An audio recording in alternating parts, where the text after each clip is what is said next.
Digital strike क्या होता है और कैसे एक देश की गवर्नमेंट अपने देश के इंटरनेट सिस्टम को कंट्रोल करती है। एक ऐसा सिस्टम जो ये तय करता है कि हमारे देश में कौन सा एप्लीकेशन चलेगा या फिर कौन सी वेबसाइट हमारे देश में ओपन होगी या फिर नहीं। लेकिन सवाल यह है कि किसी देश का सिस्टम इंटरनेट पर इतना पावरफुल कैसे हो सकता है। आज के इस वीडियो में हम बात करेंगे कि इंटरनेट को ब्लॉक, लिमिट या सेंसर कैसे किया जाता है। सबसे पहले हम बात करते हैं कि डिजिटल स्ट्राइक क्या होती है। जब किसी देश की गवर्नमेंट कानून का इस्तेमाल करते हुए किसी ऐप या फिर वेबसाइट को पूरी तरीके से बंद कर देती है, या यूं कहे कि किसी देश के एप्लीकेशन, वेबसाइट या फिर वीडियो कंटेंट ब्लॉक कर देती है, तो ऐसे में हम उसको कहेंगे डिजिटल स्ट्राइक। यानी कोई ऐसा कंटेंट जो कि अगर किसी दूसरे देश का है तो वो हमारे देश में देखा नहीं जा सकता है। अब गवर्नमेंट ये चीजें कैसे करती है, इस पर बात करते हैं। तो हम डिस्कस करते हैं कि डिजिटल स्ट्राइक होता क्यों है। आईटी एक्ट 2000 सेक्शन 69A में एक ऐसा कानून है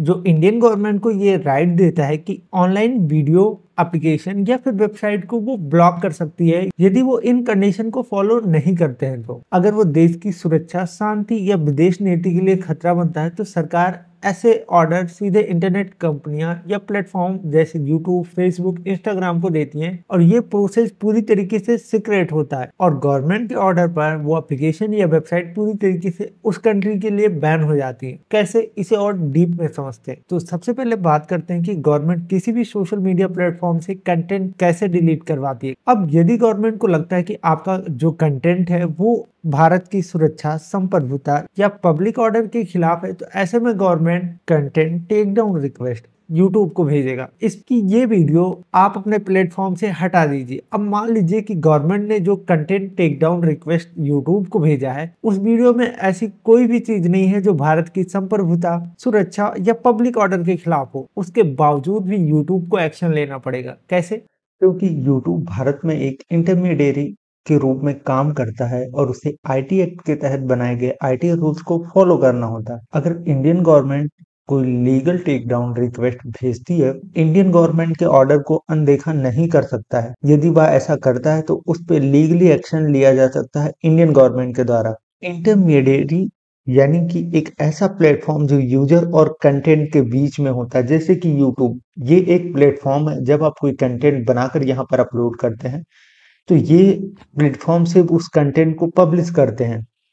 अब यदि गवर्नमेंट के कोई भी नोटिस का रिस्पॉन्स यूट्यूब नहीं करता है या उस पर एक्शन नहीं लेता है, तो इंडियन गवर्नमेंट के द्वारा उसे प्रॉपर बैन किया जा सकता है या यूट्यूब अपना बिजनेस इंडिया में नहीं कर पाएगा। गवर्नमेंट कैसे ऑर्डर देती है कि यूट्यूब अपने प्लेटफॉर्म से ये कंटेंट डिलीट करे या पूरा का पूरा चैनल हटा दे? ये प्रोसेस कैसे होता है? Ministry of electronics and information technology MEIT content की जांच करता है। स्टेप 2 में अगर वो भारत की सुरक्षा, संप्रभुता या पब्लिक ऑर्डर के खिलाफ है तो यूट्यूब को नोटिस भेजा जाता है। अब YouTube उस कंटेंट को चेक करता है। अगर ऐसे में इन 4 चीजें पाई जाती हैं उस कंटेंट में, तो उसी समय वो वीडियो को डिलीट कर देता है। लेकिन मान लीजिए यदि ये 4 चीजें आपके उस वीडियो में नहीं मिलती है और गवर्नमेंट ने टेक डाउन रिक्वेस्ट यूट्यूब को भेज रखा है, तो ऐसे में यूट्यूब क्या करेगा? तो ऐसे में यूट्यूब जियो ब्लॉकिंग सिस्टम का उपयोग करता है, यानी उस कंट्री के लिए उस वीडियो कंटेंट को बैन कर देता है, यानी उस कंटेंट को उस कंट्री के लोग नहीं देख सकते हैं। तो अब बात करते हैं एक देश दूसरे देश के कंटेंट को कैसे ब्लॉक करता है। हर देश का अपना एक इंटरनेट सिस्टम होता है और उसे उस देश की गवर्नमेंट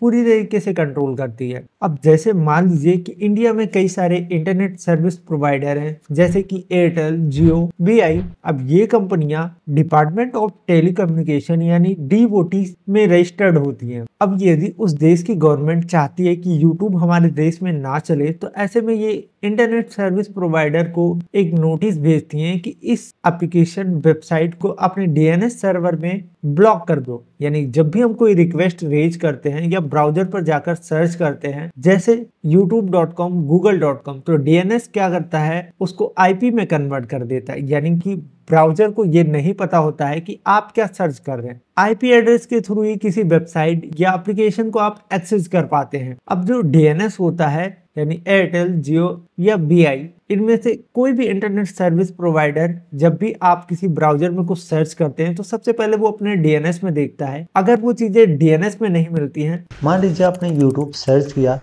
तो आईएसपी देखता है कि यूट्यूब का आईपी एड्रेस उसके डीएनएस में मौजूद है या फिर नहीं। अगर लोकल डीएनएस में वो आईपी एड्रेस नहीं मिलता है तो यह रिक्वेस्ट आगे ICANN के सिस्टम तक जाती है, यानी कि internet corporation for assign name and numbers, जो इंटरनेट के सभी वेबसाइट का मास्टर रिकॉर्ड रखता है और वहीं से सही आईपी एड्रेस लेकर अपने ब्राउजर को भेजता है और तभी एक वेबसाइट आपके ब्राउजर में ओपन होती है। अब आपकी जानकारी के लिए बता दूं कि इंटरनेट पर जितनी भी वेबसाइट मौजूद हैं वो सभी ICANN के अंतर्गत रजिस्टर होती हैं, इसलिए हर डोमेन नेम और उसका आईपी एड्रेस ICANN के पास स्टोर होता है। यानी कि internet corporation for assigned name and numbers ये ग्लोबल लेवल की संस्था है जिसमें हर एक देश का मेंबर होता है और इसे कोई एक देश नहीं कंट्रोल करता है। जो कुछ भी आप इंटरनेट पर सर्च करते हैं वो आपके इंटरनेट सर्विस प्रोवाइडर यानी आईएसपी को पता होता है। तो जब आप कोई वेबसाइट खोलते हैं या कुछ सर्च करते हैं तो सबसे पहले आपका डेटा आपके इंटरनेट सर्विस प्रोवाइडर जैसे जियो, एयरटेल के सर्वर से होकर गुजरता है। लेकिन सवाल ये है कि आपका इंटरनेट सर्विस प्रोवाइडर जब भी आप कोई चीज सर्च करते हैं तो वो कितनी इंफॉर्मेशन अपने पास स्टोर रखता है और क्या क्या चीजें आपकी देख सकता है। जो पहली कंडीशन है कि अगर आप किसी वेबसाइट पर विजिट कर रहे हैं और वो वेबसाइट HTTP है तो इंटरनेट सर्विस प्रोवाइडर आपका पूरा URL देख सकता है कि आपने सर्च किया, उसके अंदर किस किस पेजेस पे विजिट किया, लॉगिन के समय आपने यूजर आईडी क्या डाली, यहाँ तक कि आपने उसमें पासवर्ड क्या भरा है, इंटरनेट सर्विस प्रोवाइडर ये भी देख सकता है। वहीं पर दूसरी कंडीशन ये है कि अगर वेबसाइट HTTPS है तो वो पूरी तरीके से सुरक्षित तो नहीं है लेकिन उसका डेटा इनक्रिप्टेड होता है, इसलिए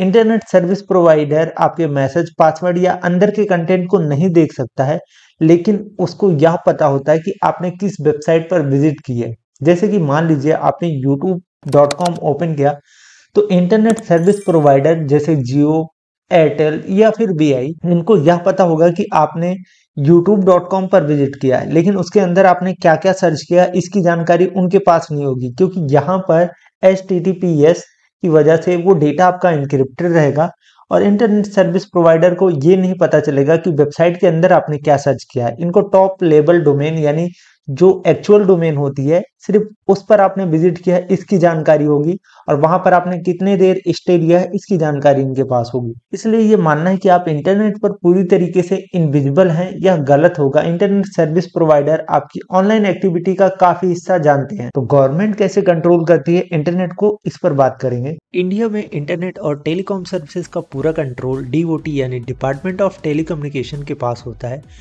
और ये सरकार का एक डिपार्टमेंट जो हर इंटरनेट कंपनी को लाइसेंस देता है, जिसे हम इंटरनेट सर्विस प्रोवाइडर ISP कहते हैं, जैसे जियो, एयरटेल, BSNL। अब हर इंटरनेट सर्विस प्रोवाइडर को सरकार से 3 तरीके के परमिशन लेने होते हैं। एक्सेस सर्विस लाइसेंस जिससे वो लोगों को इंटरनेट दे सके, NLD नेशनल लॉन्ग डिस्टेंस जिससे वो एक शहर से दूसरे शहर तक नेटवर्क भेज सके, ILD इंटरनेशनल लॉन्ग डिस्टेंस जिससे वो भारत या भारत के बाहर भी कॉल या डेटा भेज सके। जब भी गवर्नमेंट को कोई वेबसाइट या एप्लीकेशन ब्लॉक करवाना होता तो सबसे पहले MEITY या फिर CERT इनसे ये ऑर्डर DOT को जाता है और ये DOT यानी डिपार्टमेंट ऑफ टेलीकम्युनिकेशन सभी इंटरनेट सर्विस प्रोवाइडर को यह ऑर्डर फॉरवर्ड कर देता है, जिससे किसी भी वेबसाइट या एप्लीकेशन को DNS लेवल या फिर IP एड्रेस लेवल तक का ब्लॉक कर दिया जाता है। अब इंटरनेट सर्विस प्रोवाइडर अगर ये करने से मना करें तो उनका लाइसेंस सस्पेंड या कैंसिल हो सकता है। ILD NLD परमिशन गवर्नमेंट रोक सकती है।